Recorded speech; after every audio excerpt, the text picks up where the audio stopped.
ವಾಸ್ತವ ತಗೊಳಕ್ಕೆ ಯಾರು ಸಿದ್ಧರಾಗಿಲ್ಲ. ಇವತ್ತು ಹೇಳ್ತೀನಿ ಕೇಳಿ, ವಾಸ್ತವ 100% ಹೇಳ್ತೀನಿ, ಸೌಜನ್ಯ ನ್ಯಾಯ ಸಿಗಲ್ಲ.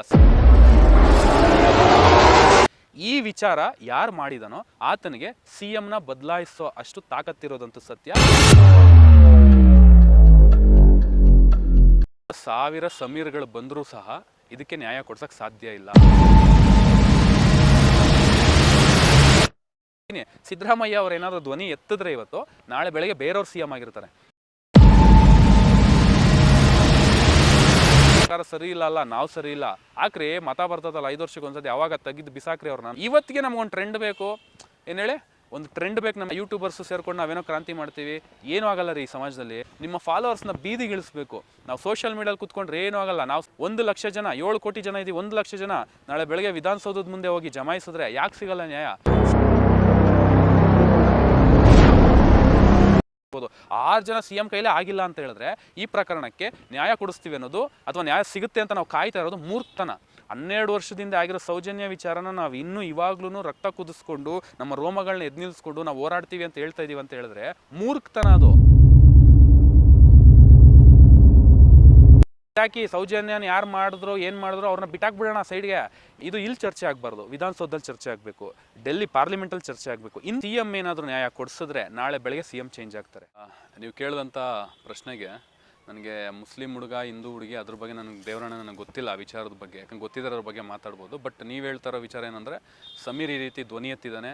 ಇವತ್ತು ಕೂಡ ಆ ವಿಚಾರ, ಸತ್ತೋಗಿದ್ದ ವಿಚಾರ ಇವತ್ತು ಆ್ಯಕ್ಟಿವ್ ಆಗಿದೆ. 1000 ಜನ ಅದ್ರ ಬಗ್ಗೆ ಮಾತಾಡ್ತಾ ಇದ್ದಾರೆ. ಸಮಾಜದಲ್ಲಿ ಈ ಥರ ಒಂದು ಆಗಬೇಕು ಅಂದರೆ ಎಲ್ಲ ಯೂಟ್ಯೂಬರ್ಸ್ ಇದಕ್ಕೆ ಬೆಂಬಲ ಕೊಡಬೇಕು, ಎಲ್ಲ ಹೋರಾಟಗಾರರು ಇದಕ್ಕೆ ಬೆಂಬಲ ಕೊಡಬೇಕು ಅನ್ನೋ ಒಂದು ನಿಟ್ಟಿನಲ್ಲಿ ನೀವು ಕೇಳ್ತಾ ಇದ್ದೀರಿ. ಇದು ಎಂಥ ಬೆಳವಣಿಗೆ ಅಂತ ನನ್ನ ಕೇಳಿದ್ರೆ, ಇಂಥ 1000 ಸಮೀರ್ಗಳು ಬಂದರೂ ಸಹ ಇದಕ್ಕೆ ನ್ಯಾಯ ಕೊಡ್ಸೋಕ್ಕೆ ಸಾಧ್ಯ ಇಲ್ಲ. ನಮ್ಮಂಥ ಲಕ್ಷಾಂತರ ಜನ ಯುವಕರು ಅಥವಾ ಸಾರ್ವಜನಿಕರು ಚರ್ಚೆ ಮಾಡ್ತಾ ಇದ್ರು ಸಹ ಇದಕ್ಕೆ ನ್ಯಾಯ ಕೊಡಿಸುವಂಥದ್ದು ಸಾಧ್ಯ ಇಲ್ಲ. ಯಾರು ಸೌಜನ್ಯ ನ್ಯಾಯ ಸಿಗುತ್ತಾ ಅಂತ ಏನಾದರೂ ಕೇಳಿದ್ರೆ ನಾನು 100% ಹೇಳ್ತೀನಿ, ಸೌಜನ್ಯ ನ್ಯಾಯ ಸಿಗಲ್ಲ. ಸಿಗಬೇಕಂದಿದ್ರೆ 12-13 ವರ್ಷ ಬೇಕಾಗಿರಲಿಲ್ಲ. ನಾವುಗಳು ಇಲ್ಲಿ ಕುತ್ಕೊಂಡು ಪಾರ್ಕಲ್ಲೋ ಯೂಟ್ಯೂಬ್ ಚಾನಲಲ್ಲೋ ಅಥವಾ ಇನ್ಯಾವುದೋ ಇದರಲ್ಲೋ ಕುತ್ಕೊಂಡು ಚರ್ಚೆ ಮಾಡಿ ಇದ್ರ ಬಗ್ಗೆ ನಾವು ಜಾಗೃತಿ ಮೂಡಿಸ್ತೀವಿ ಅಂತ ಏನಾದ್ರು ನಾವು ಅಂದ್ಕೊಂಡಿದ್ರೆ ಅದು ಖಂಡಿತವಾಗ್ಲೂ ತಪ್ಪು. ಯಾಕೆ ಅಂತ ಹೇಳ್ತೀನಿ ಕೇಳಿ. ಇದು ಚರ್ಚೆ ಆಗಬೇಕಾಗಿರೋದು ನಮ್ಮ ಮನೆಯಲ್ಲೋ, ಪಾರ್ಕಲ್ಲೋ ಅಥವಾ ಯೂಟ್ಯೂಬ್ ಚಾನಲಲ್ಲೋ, ಅಥವಾ ಸಮೀರ್ ಅಂತ ಪಾಪ ಮಾಡಿದ್ದಾರೆ, ಒಳ್ಳೆ ಕೆಲಸ ಮಾಡಿದ್ದಾರೆ, ಅದಕ್ಕೆ ಅಪ್ರಿಷಿಯೇಟ್ ಮಾಡಬೇಕು. ಬಟ್ ಅಂಥ ಯುವಕರು ಕುತ್ಕೊಂಡು ಚಾನಲಲ್ಲಿ ಎಡಿಟ್ ಮಾಡ್ತಾ ಹಾಕೋದ್ರಿಂದ ಸಿಗಲ್ಲ. ಈ ಚರ್ಚೆ ಎಲ್ಲಾಗಬೇಕು ಗೊತ್ತಾ? ವಿಧಾನಸೌಧದೊಳಗಡೆ ಆಗಬೇಕು. ಆಗ್ತಾ ಇದೆಯಾ ಅನ್ನೋದು ಪ್ರಶ್ನೆ. ಈ ಚರ್ಚೆಗಳು ಸ್ಯಾಟಲೈಟ್ ಮೀಡಿಯಾಗಳಲ್ಲಿ ಆಗಬೇಕು. ಆಗ್ತಾ ಇದೆಯಾ ಅನ್ನೋದು ಪ್ರಶ್ನೆ. ಸ್ಯಾಟಲೈಟ್ ಮೀಡಿಯಾದಲ್ಲಿ ಇದುವರೆಗೂ ಸೌಜನ್ಯ ಅನ್ನೋ ಒಂದು ಪದ ಬಳಸಿಲ್ಲ. ಯಾಕೆ? ಇದು ನಾವು ಹೇಳ್ಬೇಕಾಗಿರೋ ಪ್ರಶ್ನೆ. ಅಥವಾ ವಿಧಾನಸೌಧದಲ್ಲಿ ಸೌಜನ್ಯ ಬಗ್ಗೆ ಯಾವುದಾದ್ರೂ ಎತ್ತಿದಾರಾ? ಇಲ್ಲ. ಒಬ್ಬ ಹೋಮ್ ಮಿನಿಸ್ಟರ್ ಆಗಿ ಹೇಳ್ತಾರೆ, ಈಗಿನ ಸರ್ಕಾರದ ಹೋಮ್ ಮಿನಿಸ್ಟರ್ ಆಗಿ ಹೇಳ್ತಾರೆ, ಮುಗಿದೋಗಿರೋ ಅಧ್ಯಾಯವನ್ನು ಮತ್ತೆ ಕೆಣಕಬೇಡಿ ಅಂತ ನಮ್ಮ ಪರಮೇಶ್ವರ್ ಅವರು ಒಂದು ಮಾತು ಹೇಳ್ತಾರೆ. ಅಲ್ಲಿ ನಾವು ಅರ್ಥ ಮಾಡ್ಕೊಬೇಕು, ಸೌಜನ್ಯ ನ್ಯಾಯ ಸಿಗಲ್ಲ. ಕಾರಣ ಏನಂತ ಹೇಳ್ತೀನಿ ಕೇಳಿ. ಯಾರು ನ್ಯಾಯ ಕೊಡಿಸ್ಬೋದು? CM ನ್ಯಾಯ ಕೊಡಿಸ್ಬೋದು. ಇದಕ್ಕೆ CM ಬಿಟ್ಟರೆ ಬೇರೆ ಯಾರೂ ಹುಟ್ಟಿಲ್ಲ ಇಲ್ಲಿ ನ್ಯಾಯ ಕೊಡಿಸೋಕ್ಕೆ. ಈ ವಿಚಾರದ ಬಗ್ಗೆ ಎಷ್ಟೋ ಜನ ಪಾಪ ನನಗೆ ತುಂಬಾ ಅಪ್ರಿಷಿಯೇಟ್ ಮಾಡ್ತೀನಿ. ಆ ಭಾಗದಲ್ಲಿ, ಧರ್ಮಸ್ಥಳದ ಭಾಗದಲ್ಲಿ ಒಂದು 2-3 ವರ್ಷ ಹೋರಾಟಗಳನ್ನ ಮಾಡಿದ್ರು ಪಾಪ ತುಂಬ ಜನ ಹೋರಾಟಗಾರರು. ಮತ್ತು ಯಾರೊಬ್ಬರು ರಿಟೈರ್ಡ್ ಪೊಲೀಸ್ ಆಫೀಸರ್ ಆಗಿದ್ದಾರಂತೆ ಮೊದಲು, ಗಿರೀಶ್ ಅಂದ್ಬಿಟ್ಟು. ಪಾಪ ಅವ್ರಿಗೆಲ್ಲ ನಾನು ಅಪ್ರಿಷಿಯೇಟ್ ಮಾಡ್ತೀನಿ. ಅದೇ ರೀತಿ ಸಮೀರ್ ಕೂಡ ನಾನು ಅಪ್ರಿಷಿಯೇಟ್ ಮಾಡ್ತೀನಿ ವಿಚಾರ ತೆಗ್ದಿರೋದಕ್ಕೆ. ಬಟ್ ವಾಸ್ತವ ಹೇಳ್ತೀನಿ, ವಾಸ್ತವ ತಗೊಳಕ್ಕೆ ಯಾರೂ ಸಿದ್ಧರಾಗಿಲ್ಲ. ಇವತ್ತು ಹೇಳ್ತೀನಿ ಕೇಳಿ, ವಾಸ್ತವ CM ಮಾತ್ರ ಇದೊಂದು ಏನೋ ಈ ಒಂದು ನ್ಯಾಯ ಕೊಡ್ಸೋಕ್ಕೆ ಸಾಧ್ಯ ಇರೋವಂಥದ್ದು. ಆದರೆ CM ಏನಾದರೂ ನ್ಯಾಯ ಕೊಡಿಸಿದ್ರೆ ನಾಳೆ ಬೆಳಗ್ಗೆ CM ಚೇಂಜ್ ಆಗ್ತಾರೆ. ಅಷ್ಟು ಪವರ್ಫುಲ್ ಇದ್ದಾರೆ ಎದುರುಗಡೆ ಇರೋ ವ್ಯಕ್ತಿ. ಯಾರು ಅಂತ ನನಗೂ ಗೊತ್ತಿಲ್ಲ. ಗೊತ್ತಿದ್ದಿದ್ರೆ ನಾವ್ಯಾಕೆ ಇಲ್ಲಿರ್ತಿದ್ವಿ? 1000 ಜನ ಪೊಲೀಸರಿದ್ದಾರೆ, ಕಮಿಷನರ್ ಇದ್ದಾರೆ, IG, DG, ಈ ಥರ ದೊಡ್ಡ ಹುದ್ದೆಲಿರೋಂಥ ಇದ್ದಾರೆ. ಅವ್ರಿಗೆ ಗೊತ್ತಿಲ್ಲ ಅಂದಮೇಲೆ ನಮಗೆಲ್ಲಿ ಗೊತ್ತಿರುತ್ತೆ? ಬಟ್ ಒಂದಂತೂ ಹೇಳ್ತೀನಿ, ಈ ವಿಚಾರ ಯಾರು ಮಾಡಿದನೋ ಆತನಿಗೆ CMನ ಬದಲಾಯಿಸೋ ಅಷ್ಟು ತಾಕತ್ತಿರೋದಂತೂ ಸತ್ಯ. ಹೋಮ್ ಮಿನಿಸ್ಟರ್ನ ಮನೇಲಿ ಕೂರಿಸುವಂಥ ತಾಕತ್ತಿರೋದಂತೂ ಸತ್ಯ. 2-3 ರಾಜ್ಯಗಳಲ್ಲಿ ಇವರ ಪ್ರಬಲವನ್ನು ಇಟ್ಕೊಂಡಿರೋವಂಥದ್ದು ಸತ್ಯ. ಪ್ರಧಾನಮಂತ್ರಿಯನ್ನು ಕೇವಲ ಒಂದು ಕರೆಯಲ್ಲಿ ಮೀಟ್ ಮಾಡೋವಂಥ ಶಕ್ತಿ ಇರುವಂಥದ್ದು ಸತ್ಯ. ಇದನ್ನು ಬರೆದಿಟ್ಕೊಂಬಿಡಿ. ಆತ ಯಾರು ಅಂತ ನನಗೆ ಗೊತ್ತಿಲ್ಲ. ಬಟ್ ಅಷ್ಟು ಪವರ್ಫುಲ್ ಮ್ಯಾನ್ನ ನಾನು ಕೂಡ ನೋಡೋಕ್ಕೆ ತುಂಬಾ ಕಾತರದಿಂದ ಕಾಯ್ತಾ ಇದ್ದೀನಿ. ಯಾವಾಗ ಹಿಡಿತಾರೆ ಅವನ್ನ, ಯಾವಾಗ ನಾನು ಅದನ್ನು ನೋಡಬೇಕು ಅನ್ನೋದನ್ನು ತುಂಬಾ ಕಾಯ್ತಾ ಇದ್ದೀನಿ. ಬಟ್ ಅದೇ ನಾನು ಹೇಳಿದ್ನಲ್ಲ, ಯೂಟ್ಯೂಬರ್ಸು ಸೇರ್ಕೊಂಡು ನಾವೇನೋ ಕ್ರಾಂತಿ ಮಾಡ್ತೀವಿ, ಏನೂ ಆಗಲ್ಲ ರೀ. ಈ ಸಮಾಜದಲ್ಲಿ ಏನೂ ಆಗಲ್ಲ. ನಾವುಗಳು ಬಡ್ಕೊಬೇಕು, ನಾವು ವ್ಯೂ ಮಾಡ್ತೀವಿ. ಅಂದರೆ ನೀವು ಆಗ್ತೀರಾ, ನನ್ನಂಥ ಸಾರ್ವಜನಿಕರು ನೋಡ್ತೀವಿ. ಅಷ್ಟು ಬಿಟ್ಟರೆ ವ್ಯೂಸ್ ಆಗ್ತದೆ, ಯೂಟ್ಯೂಬ್ ಅವನಿಗೆ ಬಿಸ್ನೆಸ್ ಆಗುತ್ತೆ. ಬಿಟ್ಟರೆ ಈ ಸಮಾಜದಲ್ಲಿ ಏನು ಬದಲಾವಣೆ ಆಗಲ್ಲ. ಬದಲಾವಣೆ ಆಗಬೇಕಂದ್ರೆ ಮಾಧ್ಯಮದವರು ಬಾಯಿ ಬಿಡಬೇಕು, ದೊಡ್ಡ ದೊಡ್ಡ ಸ್ಯಾಟಲೈಟ್ ಚಾನಲ್ಸ್ ಅವ್ರು ಬಾಯಿ ಬಿಡಬೇಕು, ಪ್ರಶ್ನೆ ಮಾಡಬೇಕು. ದೊಡ್ಡ ದೊಡ್ಡ IAS KS ಅಧಿಕಾರಿಗಳು ರಿಟೈರ್ಡ್ ಏನಿದಾರಲ್ಲ ಅವ್ರು ಪ್ರಶ್ನೆ ಮಾಡಬೇಕು. ಯಾಕೆ ಇಷ್ಟು ದೊಡ್ಡ ಮಟ್ಟದಲ್ಲಿ ಚರ್ಚೆ ಆಗ್ತಾ ಇದೆಯಲ್ಲ, ಯಾಕೆ ಕೋರ್ಟಿನ ಜಡ್ಜ್ಗಳು ಇದ್ದಾರೆ ಅಲ್ವ, ಅವರು ಕೋರ್ಟಿನ ಜಡ್ಜ್ಗಳು ಇದೇ ವಿಚಾರ ಅವ್ರಿಗೆ ಗೊತ್ತಿಲ್ವ ವಿಚಾರ, ನ್ಯಾಯ ಸಿಕ್ಕಿದೆಯೋ ಸಿಕ್ಕಿಲ್ವೋ, ಒಬ್ಬ ಒಂದು ವಿಚಾರಕ್ಕೆ ಪೊಲೀಸ್ ಸ್ಟೇಷನಲ್ಲಿ ಕೇಸ್ ಆಗಿ ಕೋರ್ಟ್ಗೆ ಹೋಗಿ 12 ವರ್ಷ ಓಡಾಡಿ ಇವತ್ತಿಗೆ ಆ ಕೇಸ್ನ ವಜಾ ಮಾಡ್ತಾರೆ ಅಂತ ಹೇಳಿದ್ರೆ ಇದ್ರ ಬಗ್ಗೆ ನಾವು ತಿಳ್ಕೊಬೇಕಾಗಿರೋ ವಿಚಾರ ಏನು ಗೊತ್ತಾ? ನಾವು ಸುಮ್ಮನೆ ಕಿರ್ಚಾಡಿದ್ರೆ ಆಗಲ್ಲ. ಈ ಚರ್ಚೆಗಳು ವಿಧಾನಸೌಧ ಒಳಗಡೆ ಆಗಬೇಕು, CM ಮುಂದೆ ಆಗಬೇಕು, CM ಚರ್ಚೆ ಮಾಡಬೇಕು ಇದ್ರ ಬಗ್ಗೆ, ಇದಕ್ಕೆ ನ್ಯಾಯ ಕೊಡ್ಸೋಣ ಅಂತ. ಯಾವ ಪಾರ್ಟಿ ಅಂತ ಹೇಳ್ತಾ ಇಲ್ಲ, ಇರೋವಂಥ ಅಷ್ಟು CMಗಳು ಸುಮಾರು ನನ್ನ ಪ್ರಕಾರ 4-5 ಜನ ಇಲ್ಲ 6 ಜನ ಬಂದಿರ್ಬೋದು. ಪ್ರಕರಣ ಆಗಿ ಇಲ್ಲಿವರೆಗೂ ಒಂದು 6 ಜನ CM ಆಗಿರ್ಬೋದು. 6 ಜನ CM ಕೈಲೇ ಆಗಿಲ್ಲ ಅಂತ ಹೇಳಿದ್ರೆ ಈ ಪ್ರಕರಣಕ್ಕೆ ನ್ಯಾಯ ಕೊಡಿಸ್ತೀವಿ ಅನ್ನೋದು ಅಥವಾ ನ್ಯಾಯ ಸಿಗುತ್ತೆ ಅಂತ ನಾವು ಕಾಯ್ತಾ ಇರೋದು ಮೂರ್ಖತನ. ಯಾಕಂದರೆ ಒಂದು ವಿಚಾರ ಹೇಳ್ತೀನಿ ಕೇಳಿ, ಕೇವಲ ಸೌಜನ್ಯ ವಿಚಾರವನ್ನು ಇಟ್ಕೊಂಡು ಸರ್ಕಾರದವ್ರು ಯಾವ್ಯಾವ ರೀತಿ ಲಾಭ ಮಾಡ್ತಾ ಇದ್ದಾರೆ ಅನ್ನೋದನ್ನು ನೀವು ತಿಳ್ಕೊಬೇಕಾಗ್ತದೆ. ಸೌಜನ್ಯ ಆ ಒಂದು ಹೆಣ್ಮಗಳ ವಿಚಾರ ಇಟ್ಕೊಂಡು ಸಾವಿರಾರು ಸ್ಕ್ಯಾಮ್ನ ಮುಚ್ಚಾಕ್ತಾ ಇದ್ದಾರೆ ಆ ಗಲಾಟೆಯಲ್ಲಿ. ಮೊನ್ನೆ 10 ವರ್ಷದ ಹುಡುಗಿ ಮೇಲೆ ಪ್ರತಿ ಗಂಟೆಗೆ ಭಾರತದಲ್ಲಿ 4 ಆಗ್ತದೆ. ಯಾರಿಗೆ ಗೊತ್ತು? 12 ವರ್ಷದಿಂದ ಆಗಿರೋ ಸೌಜನ್ಯ ವಿಚಾರನ ನಾವು ಇನ್ನೂ ಇವಾಗ್ಲೂ ರಕ್ತ ಕುದಿಸ್ಕೊಂಡು ನಮ್ಮ ರೋಮಗಳನ್ನ ಎದ್ನಿಲ್ಸ್ಕೊಂಡು ನಾವು ಹೋರಾಡ್ತೀವಿ ಅಂತ ಹೇಳ್ತಾ ಇದೀವಿ ಅಂತ ಹೇಳಿದ್ರೆ ಮೂರ್ಖತನ. ಅದು ಮೂರ್ಖತನ. 12 ವರ್ಷದಿಂದ ನ್ಯಾಯ ಕೊಡ್ಸೋಕ್ಕಾಗಿಲ್ಲ, ಪ್ರತಿ ಗಂಟೆಗೆ 4 ಆಗ್ತಾ ಇದೆಯಾ? ಅವ್ರಿಗಾರು ನ್ಯಾಯ ಕೊಡ್ಸೋಕ್ಕಾಗ್ತಾ ಇದೆಯಾ? ಇದು ಸರ್ಕಾರನೇ ಬಿಡುಗಡೆ ಮಾಡಿರುವಂಥ ಒಂದು ಅಂಕಿಅಂಶ, 4 ಆಗ್ತಾಯಿದೆ ಒಂದು ಗಂಟೆಗೆ ಅಂತ. ಅದು ರಿಜಿಸ್ಟರ್ ಆಗುವಂಥದ್ದು. ರಿಜಿಸ್ಟರ್ ಆಗಿರೋವಂಥದ್ದು ಇದಕ್ಕಿಂತ 10 ಪಟ್ಟು ಬರ್ತವೆ. ಅದನ್ನು ಯಾರು ನ್ಯಾಯ ಕೊಡ್ಸೋಕ್ಕೆ ಮುಂದೆ ಬರ್ತಾ ಇದ್ದೀರಾ? ಅದರಿಂದ ನಾನು ಹೇಳೋದೇನೆಂದರೆ, ನಾವು ಕೇವಲ ಸೋಷಿಯಲ್ ಮೀಡಿಯಾ ಮೇಲೆ ಫೋಕಸ್ ಮಾಡಿಕೊಂಡು ಸೋಷಿಯಲ್ ಮೀಡಿಯಾಯಿಂದ ನಾನು ನ್ಯಾಯ ತಗೊತೀನಿ ಅಥವಾ ನಾನೇನೋ ಒಂದು ಹೋರಾಟ ಮಾಡ್ತೀನಿ, ನಾನೇನೋ ಒಂದು ವೈರಲ್ ಮಾಡಿ ಇದ್ರ ಬಗ್ಗೆ ಜಾಗೃತಿ ಮೂಡಿಸ್ತೀನಿ ಅಂದ್ಕೊಳ್ಳೋದಿದೆಯಲ್ಲ, ಅದು ಅಕ್ಷರಶಃ ನಮ್ಮ ಮುಟ್ಟಾಳತನವೇ ಹೊರತು ಬೇರೆ ಏನೂ ಇಲ್ಲ. ಇದನ್ನು ಒಂದೊಂದು ಯೂಟ್ಯೂಬ್ ಚಾನಲ್ಗೆ ಒಂದು 15 ಲಕ್ಷ 20 ಲಕ್ಷ ಸಬ್ಸ್ಕ್ರೈಬರ್ಸ್ ಇದ್ದಾರೆ. ಒಬ್ಬೊಬ್ಬ ಅಂಥವ್ರು ಸಾವಿರಾರು ಜನ ಇದ್ದಾರೆ. ಅದು ನನ್ನ ಪ್ರಕಾರ ಒಂದು 4-5 ಸಾವಿರ ಜನ ಇರ್ಬೋದೇನೋ ಕರ್ನಾಟಕದಲ್ಲಿ ತುಂಬ ಪವರ್ಫುಲ್ ಯೂಟ್ಯೂಬ್ ಚಾನಲ್ಸು. ನಾನು ಅವರಲ್ಲಿ ಮನವಿ ಮಾಡೋದೇನೆಂದರೆ, ನಿಮ್ಮ ಫಾಲೋವರ್ಸ್ನ ಬೀದಿಗಿಳಿಸ್ಬೇಕು. ನಾವು ಸೋಷಿಯಲ್ ಮೀಡಿಯಲ್ಲಿ ಕೂತ್ಕೊಂಡ್ರೆ ಏನೂ ಆಗಲ್ಲ. ನಾವು ಸೋಷಿಯಲ್ ಮೀಡಿಯಲ್ಲಿ ಕಮೆಂಟ್ ಹಾಕೋದು ಅಥವಾ ಪ್ರಶ್ನೆ ಮಾಡಿದ್ರೆ ಅವರು ಸಹ ಸೋಷಿಯಲ್ ಮೀಡಿಯಲ್ಲಿ ಬಂದು ಕಮೆಂಟ್ ಮಾಡ್ಬಿಟ್ಟು ಸುಮ್ಮನೆ ಆಗ್ತಾರೆ. ಕರೆಸಿ 10,000 ಜನ 20,000 ಜನ ಅಥವಾ 1 ಲಕ್ಷ ಜನ 1 ಲಕ್ಷ ಜನ 7 ಕೋಟಿ ಜನ ಇದೀವಿ. 1 ಲಕ್ಷ ಜನ ನಾಳೆ ಬೆಳಗ್ಗೆ ವಿಧಾನಸೌಧದ ಮುಂದೆ ಹೋಗಿ ಜಮಾಯಿಸಿದ್ರೆ ಯಾಕೆ ಸಿಗಲ್ಲ ನ್ಯಾಯ? ಸಿಗುತ್ತೆ. ಸರ್ಕಾರಗಳು ಉಳಬೇಕು, ಅಂಥ ಕೆಲಸಗಳನ್ನ ಮಾಡಬೇಕು. ನಾವು ಬಿಡು ಯಾರಿಗೂ ಆಯಿತು ಅಂತ ಕುತ್ಕೊಂಡ್ರೆ ಆಗಲ್ಲ. ಅಥವಾ ಕೇವಲ ನಾವು ಚರ್ಚೆ ಮಾಡ್ಕೊಂಡು ಮಗ ಹಿಂಗಾಯ್ತಾ ಅವ್ನು ಹಂಗೆ ಮಾಡಿದ್ನಂತೆ, ಇವ್ನು ಹಿಂಗೆ ಮಾಡಿದ್ನಂತೆ, ಇಲ್ಲ ಕಣೋ ಅವನಲ್ಲ ಇವನು, ನಂಗೆ ಅವ್ನು ಗೊತ್ತು ಯಾರು ಅಂತ. ಬಟ್ ಏನು ಮಾಡ್ತೀಯ? ಸರ್ಕಾರ ಸರಿ ಇಲ್ಲ. ಸರ್ಕಾರ ಸರಿ ಇಲ್ಲ ಅಲ್ಲ, ನಾವು ಸರಿ ಇಲ್ಲ. ಹಾಕ್ರಿ, ಮತ ಬರ್ತದಲ್ಲ 5 ವರ್ಷಕ್ಕೆ ಒಂದ್ಸತಿ, ಯಾವಾಗ ತೆಗೆದು ಬಿಸಾಕ್ರಿ ಅವ್ರನ್ನ. ನೋಟಾಗಿ ಹಾಕ್ರಿ ಓಟು. ಯಾವ ಮುಖ್ಯಮಂತ್ರಿ ಬೇಡ, ಯಾವ ಪಕ್ಷನೂ ಬೇಡ. ನೋಡೋಣ ತಾಕತ್ತಿದ್ದು ಯಾರಿಗಾರು. ಮರ್ತೋಗ್ಬಿಡ್ತೀವಿ ನಾವು. ನಮ್ಮ ಮನೇಲಾದ್ರೇ ಮರ್ತೋಗಂತ ನನ್ನ ಮಕ್ಕಳು ನಾವುಗಳಿರೋರು. ಇನ್ನು ಬೇರೆಯವ್ರ ಮನೇಲಿ ಆಗೋದು ನಂಗೆ ಜ್ಞಾಪಿಸ್ಕೊಂಡು ಕುತ್ಕೊಂತೀವ. ಇವತ್ತಿಗೆ ನಮ್ಗೊಂದು ಟ್ರೆಂಡ್ ಬೇಕು. ಏನು ಹೇಳಿ, ಒಂದು ಟ್ರೆಂಡ್ ಬೇಕು ನಮ್ಗೆ. ಇವತ್ತು ಯಾರೋ ಒಬ್ಬ ವೀಡಿಯೋ ಮಾಡಾಕ್ದ ನೋಡಿದ್ವಿ, ಫುಲ್ ಹುಮ್ಮಸ್ ಮಾಡ್ಕೊಂಡ್ವಿ, ಒಂದು ವಾರ ಚೆನ್ನಾಗಿರ್ತೀವಿ, ಒಂದು ವಾರ ಆದಮೇಲೆ ನಮ್ಮ ಕೆಲಸ ಏನಿದೆ ನಾವು ಅದನ್ನೇ ಮಾಡೋದು. ಅದರಿಂದ ದಯವಿಟ್ಟು ನಾನು ಇವತ್ತಿನ ಯುವಕರಲ್ಲಿ ನಾನು ಹೇಳ್ತೀನಿ ಅಂದರೆ, ದಯವಿಟ್ಟು ಬೇಜಾರು ಮಾಡ್ಕೋಬೇಡಿ. ಯೂಟ್ಯೂಬ್ ಚಾನಲ್ಸ್ ಅವರಾಗಿರ್ಬೋದು, ಇನ್ನಿತರ ಆಗಿರ್ಬೋದು, ನಿಮ್ಮ ಕೆಲಸಗಳನ್ನ ನೀವು ಮಾಡ್ತಾ ಇದ್ದೀರಾ.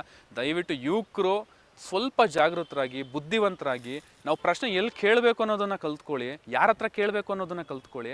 ಆಮೇಲೆ ನಾವು ಈ ಸಮಸ್ಯೆಗಳಿಗೆ ಪರಿಹಾರವನ್ನು ತಂದು ಕೊಡ್ಬೋದು. ಅಂಥ ವಿಚಾರಗಳನ್ನ ಮಾಡೋಣ. ಕೇವಲ ನಾವು ಸೋಷಿಯಲ್ ಮೀಡಿಯಲ್ಲಿ ಜಾಗೃತಿಯನ್ನು ಚರ್ಚೆಗಳನ್ನ ಮಾಡಿಕೊಂಡು ಏನೋ ಕುತ್ಕೊಂಡು ಮಾತಾಡಿಕೊಂಡು ಹಂಗಾಯಿತು ಹಿಂಗಾಯಿತು ಅನ್ನೋದನ್ನು ಬಿಟ್ಟು ಇದ್ರ ಬಗ್ಗೆ ಪರಿಹಾರ ಸಿಗುತ್ತೆ ಅನ್ನೋದು ಸುಳ್ಳು ಬಿಡಿ. ಸಾಧ್ಯ ಇಲ್ಲ. ಯಾಕಂದರೆ ನಾನು ಹೇಳಿದ್ನಲ್ಲ, CM ಕೈಲಿ ಆಗಿಲ್ಲ ಅಂದರೆ ಇನ್ಯಾರ ಕೈಲೂ ಆಗಲ್ಲ. CM ಏನಾನ ಇದ್ರ ಬಗ್ಗೆ ಧ್ವನಿ ಎತ್ತಿದ್ರೆ ನಾಳೆ ಬೆಳಗ್ಗೆ ಬರ್ಕೊಡ್ತೀನಿ. ಸಿದ್ದರಾಮಯ್ಯ ಅವ್ರು ಏನಾದರೂ ಧ್ವನಿ ಎತ್ತಿದ್ರೆ ಇವತ್ತು, ನಾಳೆ ಬೆಳಗ್ಗೆ ಬೇರೆಯವ್ರು CM ಆಗಿರ್ತಾರೆ. ಇದನ್ನು ಬರೆದಿಟ್ಕೊಳ್ಳಿ. ನಾನೇ ಕಹಿ ಇರ್ಬೋದು, ಸತ್ಯ ಇದು, ಚೇಂಜ್ ಆಗ್ತಾರೆ. ಅಷ್ಟು ದೊಡ್ಡ ಪ್ರೊಫೈಲ್ ಇರೋವಂಥ ವ್ಯಕ್ತಿನೇ ಇದನ್ನು ಮಾಡಿರೋವಂಥದ್ದು. ಒಂದು ಕೇಸ್ ವಜಾ ಆಗುತ್ತೆ ಅಂದರೆ ತಮಾಷೆ ವಿಚಾರನ. ಒಬ್ಬ ಹೋಮ್ ಮಿನಿಸ್ಟ್ರು ಬಾಯಲ್ಲಿ ಬರೋ ಮಾತಾದು ಏನೋ ಮುಗ್ದೋಗಿರೋ ಕಥೆನ ಯಾಕ್ರಿ ತೆಗಿತೀರ ಅನ್ನೋದೊಂದು ಮಾತಾ. ಅಂಥವ್ರ ಮೇಲೆ ಹೋರಾಟ ಮಾಡಿ ಬಿಟ್ಟಾಕಿ. ಸೌಜನ್ಯನ ಯಾರು ಮಾಡಿದ್ರು ಏನು ಮಾಡಿದ್ರು ಅವ್ರನ್ನ ಬಿಟ್ಟಾಕ್ಬಿಡೋಣ ಸೈಡ್ಗೆ. ಈ ಬೇಜವಾಬ್ದಾರಿ ಉತ್ತರ ಕೊಡ್ತಿದ್ದಾರಲ್ಲ ಜನಪ್ರತಿನಿಧಿಗಳು, ನಾವು ಆಯ್ಕೆ ಮಾಡಿ ತಂದು ನಿಲ್ಲಿಸಿದೀವಲ್ಲ ವಿಧಾನಸೌಧದಲ್ಲಿ, ನಮ್ಮ ತೆರಿಗೆ ಹಣದಿಂದ ಸಂಬಳ ಕೊಟ್ಕೊಂಡು ಲಕ್ಷಾಂತರ ರೂಪಾಯಿನ ಮೋಜು ಮಸ್ತಿ ಮಾಡಿಕೊಂಡು ಸದನದಲ್ಲಿ ಕೂತ್ಕೊಂಡು ತಮಾಷೆಗಳನ್ನ ಮಾಡ್ಕೊಂಡು ಅವ್ರು ಕಾಲು ಹೇಳ್ಕೊಂಡು ಕೂತವ್ರಲ್ಲ, ಇಂಥ ವಿಚಾರ ಚರ್ಚೆ ಮಾಡೋಕ್ಕೆ ಹೇಳಿ. ಇಂಥ ವಿಚಾರಗಳನ್ನ ಚರ್ಚೆ ಮಾಡಬೇಕು. ಇಂಥವ್ರು ನಾವು ಪ್ರಶ್ನೆ ಮಾಡಬೇಕು. ರಾಜಕೀಯ ಅಂದರೆ ಇದನ್ನು ತಿಳ್ಕೊಳ್ಳಿ ಯೂತ್ಸು. ರಾಜಕೀಯ ಅಂದರೆ ಕೇವಲ MLA ಆಗೋದಲ್ಲ. ರಾಜಕೀಯ ಅಂದರೆ ವಿಧಾನಸೌಧದೊಳಗಡೆ ನಮ್ಮ ದುಡ್ಡು ತೊಗೊಂಡೋಗೋ ಪೋಲ್ ಮಾಡ್ತಾ ಇರೋಂಥ ಅಯೋಗ್ಯರು ಏನು ಮಾಡ್ತಾ ಇದ್ದಾರೆ ಅನ್ನೋದನ್ನು ಕೇಳೋದು ರಾಜಕೀಯ. ಅದ್ರ ಬಗ್ಗೆ ಸ್ವಲ್ಪ ಜಾಗೃತರಾಗಿ ಅಂತ ಹೇಳ್ತಾ ಎಲ್ಲ ಯೂಟ್ಯೂಬ್ ಚಾನಲ್ ಅವ್ರಿಗಾಗಿರ್ಬೋದು ಅಥವಾ ಮಾತಾಡಿರೋಂಥ ಸಮೀರು ಹೋರಾಟಗಾರ ಯಾರಿದೆ ಅವ್ರಿಗೆಲ್ಲ ನಾನು ತುಂಬ ರೆಸ್ಪೆಕ್ಟ್ ಇದೆ ಅವ್ರ ಮೇಲೆ. ಯಾಕಂದರೆ ಅವರೆಲ್ಲ ನ್ಯಾಯ ಕೊಡಿಸ್ಬೇಕು ಅಂತ ಬಂದಿರೋರು. ಅವ್ರಿಗೆ ಬೆಂಬಲ ಕೊಡ್ತೀವಿ, ಖಂಡಿತವಾಗ್ಲೂ ಅವ್ರಿಗೆ ಬೆಂಬಲ ಕೊಡ್ತೀವಿ. ಬಟ್ ನಾನು ಹೇಳಿದ್ನಲ್ಲ, ಇದು ಇಲ್ಲಿ ಚರ್ಚೆ ಆಗಬಾರ್ದು, ವಿಧಾನಸೌಧದಲ್ಲಿ ಚರ್ಚೆ ಆಗಬೇಕು, ಡೆಲ್ಲಿ ಪಾರ್ಲಿಮೆಂಟಲ್ಲಿ ಚರ್ಚೆ ಆಗಬೇಕು. ಇಂಥದಕ್ಕೆ ಏನೇನೆಲ್ಲ ಮಾಡ್ಬೋದು ಅನ್ನೋದಕ್ಕೆ ನೀವೆಲ್ಲ ಪ್ಲ್ಯಾನ್ ಮಾಡಿ. ನಮ್ಮ ಸಂಪೂರ್ಣ ಸಪೋರ್ಟ್ ಇರ್ತದೆ. ನಾನು ವೈಯಕ್ತಿಕವಾಗಿ ನಾವೆಲ್ಲ ಸಂಘಟನೆಯಲ್ಲಿ ಹೋರಾಟ ಮಾಡ್ಕೊಂಡು ಬಂದಿರೋದ್ರಿಂದ ನಮ್ಮ ಕಡೆಯಿಂದ 4-5 ಸಾವಿರ ಜನನ ಸೇರಿಸಿ ನಿಮಗೆ ಬೆಂಬಲ ಕೊಡುವಂಥ ಕೆಲಸಗಳನ್ನ ನಾವು ಮಾಡ್ತೀವಿ. ಬಟ್ ಇಂಥ ವಿಚಾರಗಳನ್ನ ಒಂದು ಡಿಫ್ರೆಂಟಾಗಿ ಯೋಚನೆ ಮಾಡೋಣ. ಖಂಡಿತವಾಗ್ಲೂ ಈ ಧರ್ಮ ಜಾತಿ ಅನ್ನೋದನ್ನು ನಾನು ವೈಯಕ್ತಿಕವಾಗಿ ನಾನು ನಂಬಲ್ಲ. ಮೊದಲನೇದಾಗಿ ಯಾಕಂದರೆ ನಂಬಲ್ಲ ಅಂದರೆ ನಾನು ಹಿಂದೂ, ಖಂಡಿತವಾಗಿ ನಾನು ಹಿಂದೂ ಅಂತಲೇ ಹೇಳ್ಕೊತೀನಿ, ನಾನು ಮುಸಲ್ಮಾನ್ ಅಂತ ಹೇಳ್ಕೊಳಲ್ಲ. ಅಥವಾ ನನ್ನ ಯಾವುದೋ ಒಂದು ಕ್ಯಾಸ್ಟ್ ಇದೆ ಅಂತ ಹೇಳಿದ್ರೆ ನಾನು ಆ ಕ್ಯಾಸ್ಟ್ ಅಂತಲೇ ಹೇಳ್ಕೊತೀನಿ. ಅದನ್ನು ನನ್ನ ಮನೆ ಒಳಗಡೆ ಅಥವಾ ನನಗೆ ಬೇಕಾದಾಗ ಬಳಸ್ಕೊತೀನಿ, ಹಾಗೆ ಉಪಯೋಗಿಸ್ಕೊತೀನಿ. ಅರ್ಥ ಆಗ್ತಿದೆಯಾ? ಎಲ್ಲೆಲ್ಲಿ ಬಳಸಬೇಕು, ನಾನು ಹುಟ್ಟಿದಾಗ, ಸತ್ತಾಗ, ಮದುವೆ ಆದಾಗ, ಇನ್ನೂ ಈ ಥರ ಕಾರ್ಯಕ್ರಮಗಳಲ್ಲಿ ನನ್ನ ಧರ್ಮಗಳನ್ನ ಯಾವ್ಯಾವ ರೀತಿ ಆಚರಣೆ ಮಾಡಬೇಕು ಅದನ್ನೆಲ್ಲ ಮಾಡ್ತೀನಿ. ಈ ವಿಚಾರ ಅಂತ ಬಂದಾಗ ಯಾರೋ ಸಮೀರನ್ನ ಆತ ವಿಡಿಯೋ ಮಾಡಿದ್ದಾನೆ ಅಥವಾ ಮುಸ್ಲಿಂ ಅದಕ್ಕೋಸ್ಕರ ಮಾಡಿದ್ದಾನೆ ಅನ್ನೋದನ್ನು ನಾನು ಒಪ್ಪಲ್ಲ. ಕಾರಣ ಏನಂದರೆ, ಈ ವಿಚಾರ ಏನಿದೆಯಲ್ಲ ಒಳ್ಳೆ ವಿಚಾರ. ಒಬ್ಬ ಮುಸಲ್ಮಾನ ಯುವಕ ಬಂದು ನಮ್ಮ ಹಿಂದೂ ಹೆಣ್ಮಗಳು ಅತ್ಯಾಚಾರ ಆಗಿದೆ, 12 ವರ್ಷ ಆಗಿದೆ, ಅದ್ರ ಬಗ್ಗೆ ಧ್ವನಿ ಎತ್ತಿರೋದು ಯಾವುದೇ ಕಾರಣಕ್ಕೂ ಅದು ತಪ್ಪಂತ ಅನ್ಸಲ್ಲ, ತಪ್ಪಾಗಬಾರ್ದು. ಆ ಥರ ನಾವು ಇಟ್ಕೊಬಾರ್ದು. ವಿಶ್ವ ಮಾನವರಾಗಿ ಬದುಕಬೇಕು. ಯಾವ ಜಾತಿಗೆ ಅನ್ಯಾಯ ಆಗಿದೆ, ಯಾವ ಧರ್ಮಕ್ಕೆ ಅನ್ಯಾಯ ಆಗಿದೆ, ಕೇಳೋಕೆ ಯಾವ ಜಾತಿ ಬೇಕು, ಯಾವ ಧರ್ಮ ಬೇಕು. ಪೊಲೀಸ್ ಡಿಪಾರ್ಟ್ಮೆಂಟಲ್ಲಿ ಇದೇ ಥರ ಯಾರು ಮುಸಲ್ಮಾನ ಇನ್ಸ್ಪೆಕ್ಟರ್ ಇದ್ದರೆ ಅವ್ನ ಹತ್ರ ಹೋಗ್ಬಿಟ್ಟು ನೀವು ನಮ್ಮ ಕ್ಯಾಸ್ಟ್ ಅವರಲ್ಲ, ನಮ್ಮ ಧರ್ಮದವರಲ್ಲ, ನೀವು ಕಂಪ್ಲೇಂಟ್ ತಗೊಳ್ಳೋಂಗಿಲ್ಲ, ನಮ್ಮ ಧರ್ಮದವ್ರನ್ನ ಕರೆಸಿ ಅಂತ ಹೇಳೋಕ್ಕಾಗತ್ತಾ?